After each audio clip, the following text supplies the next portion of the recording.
The vital ego is attracted to the excitement of having experiences that are unusual or powerful. It therefore wants to find ways to repeat or expand upon them once they have had such an experience. In reality, however, there is very little of long term value in this approach. The experiences come and they go, and the individual remains essentially unchanged, other than perhaps being distracted enough to want to chase after experiences. A spiritual experience can be valuable if it awakens the seeker to a possibility or a direction he should take. It may also be useful if it brings forth a particular force that is needed for the transformation of the nature. The issue comes down to what the seeker does with this experience and how he works to integrate the beneficial aspects into his life. There is, in that case, a dual process of ascent, where the being rises to a new level with a new experience, and integration or consolidation, where the experience is brought to bear on the ordinary nature of the individual and work is done to effectuate true change in the nature.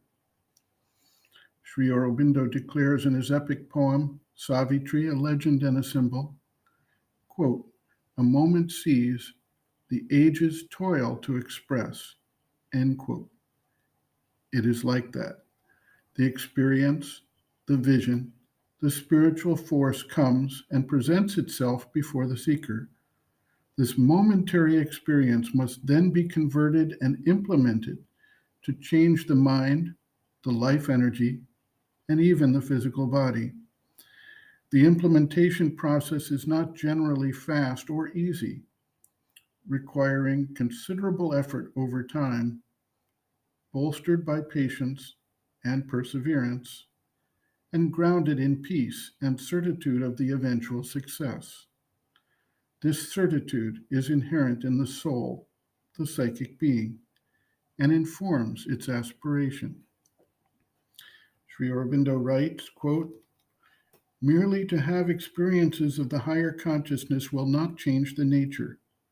Either the higher consciousness has to make a dynamic descent into the whole being and change it, or it must establish itself in the inner being down to the inner physical, so that the latter feels itself separate from the outer and is able to act freely upon it. Or the psychic must come forward and change the nature, or the inner will must awake and force the nature to change. These are the four ways in which change can be brought about." End quote.